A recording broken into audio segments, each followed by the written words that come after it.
Wow, it was a really clean cut, but I didn't make it all the way through the bottle. I barely even felt that though. So what I'm finding is that this is actually a lot shorter than what I'm used to using with two hands. Traditional Thai swords usually are one-handed swords. I don't think I've seen two-handed examples. So what I'm gonna have to do is get closer to the target to see if I can get a nice cut to go all the way through the bottle. All right. A little bit closer. See, this is kind of where I want to be. I don't know, it just kind of feels natural because of the two-handed grip. But as you can see, I'm missing some distance. So step in a little bit. It feels kind of weird though. All right, that was actually quite easy. Let's try some more.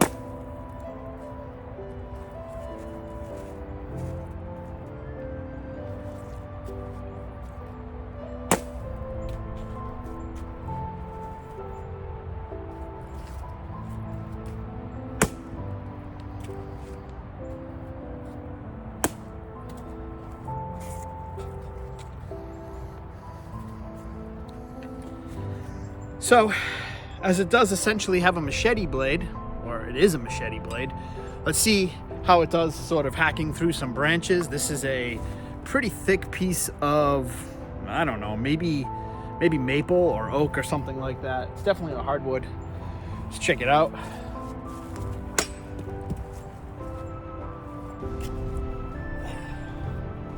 It's delivered. Nice cut right there. See that? Almost all the way through. A couple more whacks on this.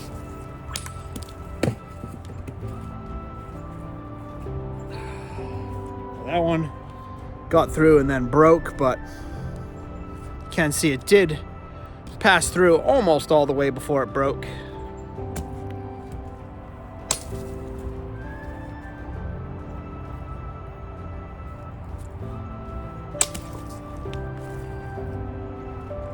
Nice.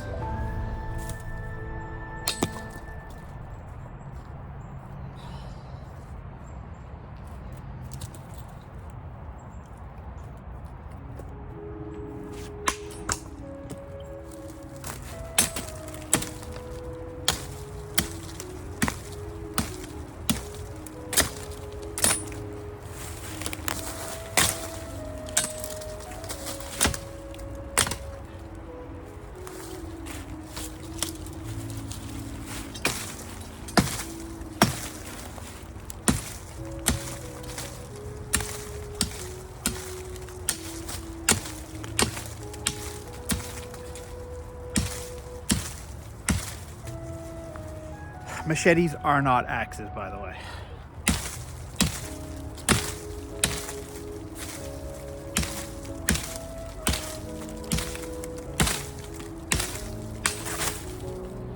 But in a pinch, it can kind of be used like one. As you guys can see, this is, oh, sorry. It's a pretty big sapling. Okay guys, I just came in from cutting. I've done nothing to this blade at all in terms of sharpening or honing the edge or anything since I started cutting, taking a look at this thing. So I got some regular computer paper here. Let's see how sharp the edge is. Now, before doing all the cutting and the wood chopping and stuff, I could cut this pretty easily. So it would slice it. Let's see what happens. Not bad.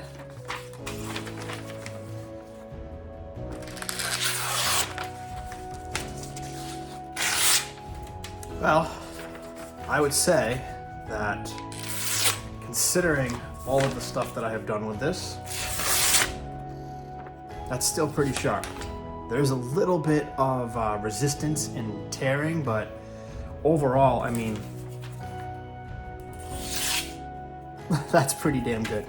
Hello, my friends. My name is Mike. Thank you so much for coming back to my channel. I have something interesting to show you guys here today that I've been having a lot of fun with. If you've ever been out on the market to try to purchase a good functional sword, you'll know that depending on what culture and time period or historical design you're looking for, they can cost well over $1,000 for something that's well balanced, well built, historically accurate, and handles good. It's very, very expensive. And for many people who want to get into this hobby of backyard cutting and learning what it's like to use a sword, that can be very cost prohibitive and discourage a lot of people. So the question is, are there any low cost alternatives out there that will at least give you the idea of what a sword is like and allow you to work on learning the proper techniques to cut without spending a ton of money? And I think I found something pretty compelling, and I want to share it with you guys right now. That is this right here. This is the Cold Steel Tie Machete.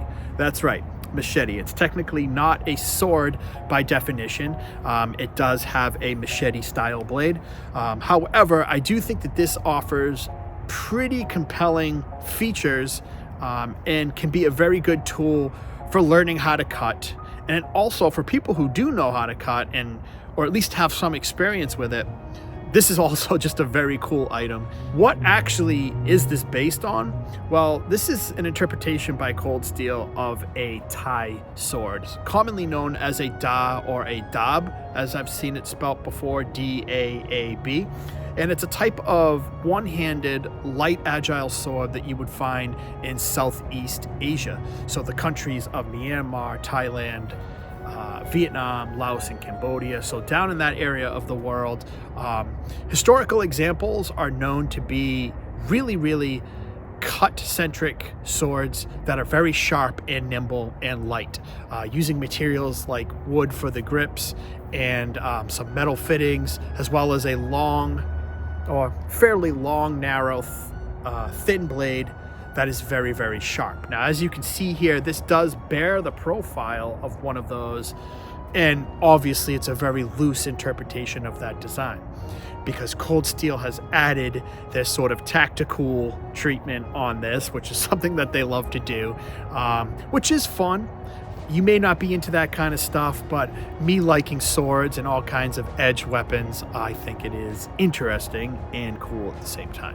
So let's take a look at this thing by its particular components. We'll go, piece by piece. I'll show you guys the different features of this, some of the things I like, some of the things I think are, interesting and useful as a training tool. Now, what I do want to say before we get into it is that this sword slash machete, however you want to refer to it, technically it is a machete, costs you or will cost you around $30 to $50 depending on where you purchase your stuff. So that's very, very affordable. And that is really the point of this video, is that we're gonna take a look at what $30 to $50 can get you in terms of a training tool and a cutting weapon and see if it's worth your time and money.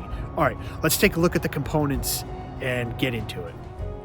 Okay, my friends, let's look at the grip or hilt portion of this tie machete. What we have is a black polypropylene that has been molded over the tang. Now, I think that the tang probably stops somewhere around here and then transitions to a rat tail or simply a metal rod that's been welded onto the tang and comes right out the pommel area right there. You can see it. I suspect that rod aids in the molding process and the overall production process, where it sticks out like this. It's like placed in a mold or machine or something, removed, and then this is cut off. So I don't know for certain because I haven't opened this grip up or anything, but I suspect that's how it's done. Now, the polypropylene, which is simply hard plastic, is textured. It's kind of hard to see the texturing, which aids in grip, as well as the fact that they have these grooves cut in, which I do appreciate, also adds to grip, as well as helping to find where to place your hands properly. Now, what I like is they have this portion here, which is clearly, there's like a riser. It's meant for your hand, your second hand, to fit right in there. And then what I like to do, what I found is the most comfortable and effective, is to grip this kind of like a katana at this portion, right underneath this area that looks kind of like a tsuba. And what I found is that that is the most effective way of using this for me.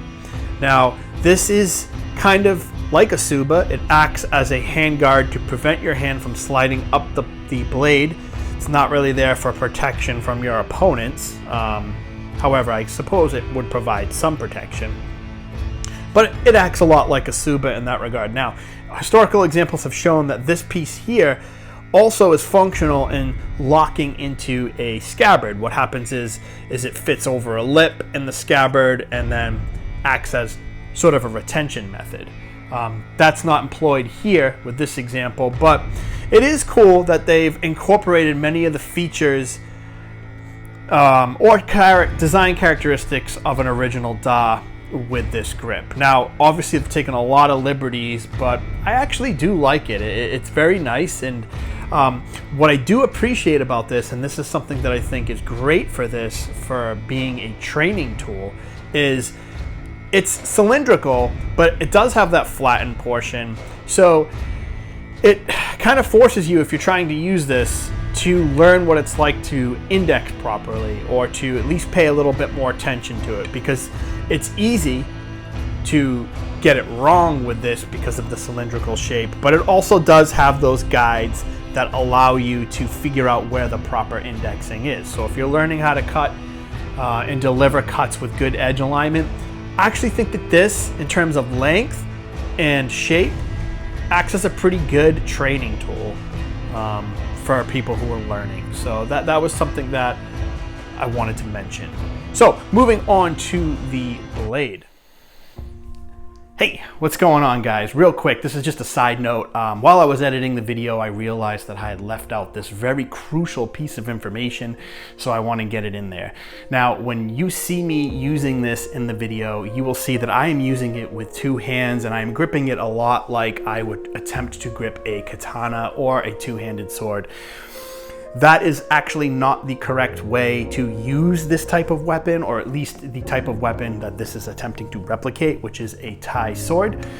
You're supposed to use a Thai sword with one hand, and oftentimes you will see that in the Thai martial arts system that this weapon goes with, which I believe is a branch of Muay Thai, if not actually Muay Thai, oftentimes you would be doing dual wielding, so you would have one in each hand, and a lot of the techniques situate around the fact that you would have two of these, one in each hand. So it is a one-handed sword, and predominantly that's not how I'm using it in this video. Now, I'm looking at this as a really cheap training tool to get you to understand how to use two hands on a long-bladed weapon. So, but just know that the correct martial arts system calls for one-handed use of this particular weapon. Now, I don't know why the grip is so long. It's probably to offset the weight of the blade, or at least I know there's a lot of parrying and blocking and striking, so maybe that has something to do with it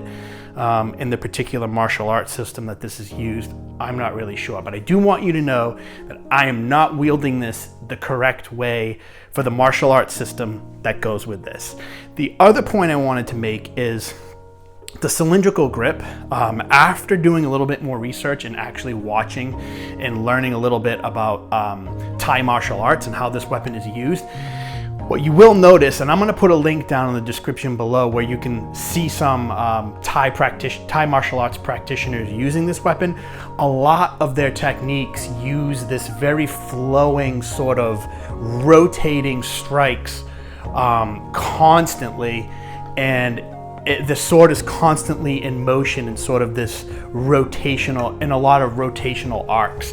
Now, you'll know, I don't want to cut this wire, you'll know that if you are doing that quite a bit, and you're wielding a sword and having it rotate in your hand, or at least having that rotational motion, if this grip were in fact flat and had a little bit more sharp edges, that would actually be quite uncomfortable for the hand. So I suspect now that the cylindrical grips have a lot to do with the martial arts techniques that this type of weapon is meant for. So the cylindrical grip, although I did kind of downplay it as being sort of a negative feature, is probably correct, and it's probably supposed to go with the martial arts system that this weapon goes with.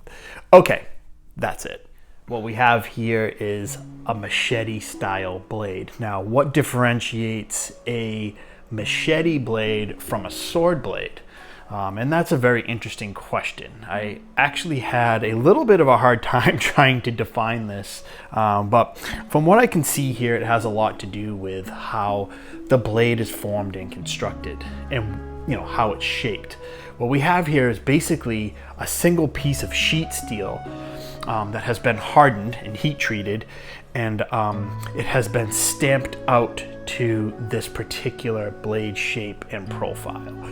So with the stamping process, I mean, you can essentially stamp out a piece of steel, and then if you need to sort of grind it to the shape that you need to, and go ahead and put a really large secondary bevel on the blade. And that's what we have here. As you can see, there is no distal taper whatsoever. All right, it's just one thickness, very, very thin, and it runs the same width all the way from the base right exactly to the tip.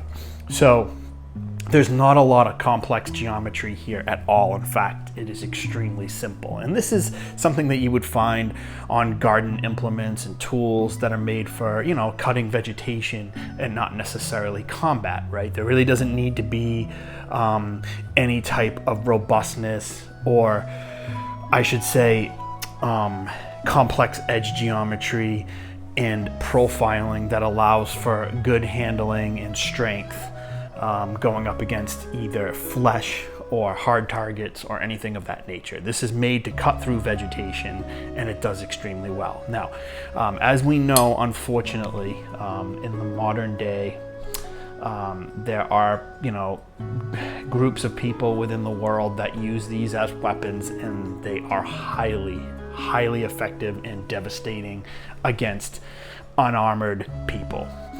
People wearing just clothing and whatnot. It's really unfortunate, but these have been known to cause a lot of damage to bodies and people. So, this can be a very effective weapon slash, it's a very effective blade style. However, it's not technically a sword, it is a machete. And in looking at the shape, you do have the general shape of a Thai sword here with this upswept portion here at the end, and it's pretty damn wide. These Thai swords were not known to be, at least the ones that I've seen, definitely not this wide, and they do have a sort of complex geometry, or more complex geometry than this simple flat piece of steel that has been sharpened. What I will say is that the edge on this thing, and as you can see, it's got this sort of working tool edge, right? This very large secondary grind here that comes down to a very, very acute, I don't know if you can hear it. You can hear my finger sort of rubbing up against that edge. It's still very, very sharp, and I believe I did show myself cutting paper after doing all those cut tests and cutting wood and all kinds of vegetation. I mean, I really put this thing to work. I did some more vegetation cutting that I didn't film here, like hardwoods and softwoods and just hacking branches. I went out into the woods and just went crazy with this thing. And yeah, man, it's extremely durable, and that's to be expected from a machete. But one thing that's really great to say about this in terms of a training tool is it is a long, sharp blade that has been efficiently heat treated and hardened. and this is 1055 steel, which is a steel that is very good for garden tools and sort of tool steels made for chopping and hacking. 1055 is good for axes, and it's good for machete blades. And Cold Steel did a great job heat treating this, and it is spring tempered, and it's pretty stiff. I mean, it has flex, but that's only because it's thin. Other than that, it is actually pretty damn stiff. So yeah, that's pretty much all I can say about the blade. It's sharp, it's effective, and durable. So not much to complain about here. It's just not really pretty or has any type of geometry or profile that you would find on a sword meant for combat. Okay, so before we wrap it up, I just want to show you guys the sheath that it came with. It is worth noting that it did come with a pretty legitimate nylon sheath to store the blade in, which is actually really cool because, you know, this is, like I said, something that you can pick up for between $30 and $50. So the fact that it even comes with something like this, even though this is low budget nylon, or at least I think it's nylon or some type of synthetic material, and it has this chape piece here that is hard plastic to prevent the edge of the blade from poking out. It also has a strap so that if you do want to go all tactical badass and wear this thing on your back, you can, or sling it over your shoulder. If you're going out to do any yard work or something out in the field, that's actually pretty useful. And I will show you how the machete slash sword fits into the sheath. So it slides right in there, and then you see this piece here, it sort of holds, there's a cutout there for like the suba portion, and then you have simple snap right here that holds the handle in place, and there you go. It's pretty effective. It's not moving around very much, and yeah, it's very secure and safe. So if you want to go out on your vegetation hunting adventures, you have a nice sheath to take it with. Now, it's not special. It's pretty cheap and low quality. Well, I can't say it's low quality. It's actually produced rather well. It's just not very exciting.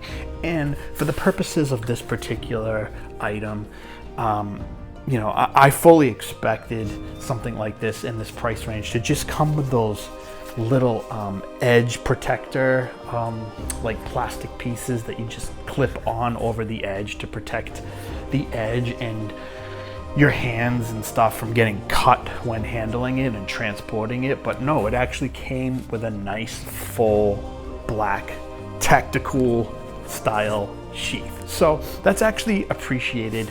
I think, especially for the fact, like I said, that you can get this for between $30 to $50, depending on where you get it. Don't go to the Cold Steel website and buy this. Get it from a distributor, because you'll pay $15, $20 more on Cold Steel's website for this. So yeah, overall, I think I set myself up here for an adventure. Overall, I think it's pretty cool that you get this, even though, you know, it is a little bit on the ridiculous side. Okay, my friends, so let's wrap this up. Do I think that this is worth the $30 to $50 that you can buy it for and use? Yes, I do. This was really fun and interesting to move around and cut with. I like it very much. I do realize that in terms of historical accuracy, it's very far from what an original Thai sword is like. And I do recognize that it really is just a stamped sheet steel machete blade with a sharpened tool edge. And it's not really a historical sword. However, it does act like a sword. You can learn the cuts and practice your form and get an idea of what it's like to cut with a very long, or actually this is not a very long blade. This is a fairly short blade for a sword, but it's much longer than, say, a large knife, right? So You can get 2 hands on this handle. I already mentioned it helps you learn how to index a long blade when cutting. It's extremely durable, so if you're gonna make all kinds of mistakes like cutting into your stand or clipping the cap of a bottle or something, like, and you don't want to get a really expensive sword and damage it because you have poor technique, because, you know, really expensive swords, even though they're incredibly well made and made out of good materials, you can still damage them by whacking into something that you're not supposed to. So this gives you the opportunity to whack whatever the hell you want and learn what it's like to cut, and then decide if you want to go ahead and buy something that's more expensive and more dedicated to being a sword. Also, I do actually like the fact that this is a machete. I do a lot of yard work and sort of spring cleaning and clearing of vegetation in my yard, and this is actually quite useful. So we're not looking at it here in the realm of being a garden sort of outdoor tool, yard tool, or vegetation cutter, but it does actually have a very nice blade for that, the appropriate blade for it. And the fact that it has a 2-handed grip, man, it's a 2-handed machete that looks like a Thai sword or some type of cool tactical ninja weapon. So all that being said, yes, I think it's worth it. I don't think you would be disappointed having this, and even for people who are into more dedicated swords and are serious collectors and enthusiasts, this is just a really cool thing to have and enjoy cutting stuff with. So yeah, I can recommend it. I'll put a link down below where you can get it, and thanks very much for coming by here at the channel, checking me out. Leave a like, a comment, subscribe, all that good stuff, and I will talk to you guys soon. Till next time, have a very nice, safe rest of your day. Oh my God, my wife is gonna be pissed at that. Talk to you guys later. Bye.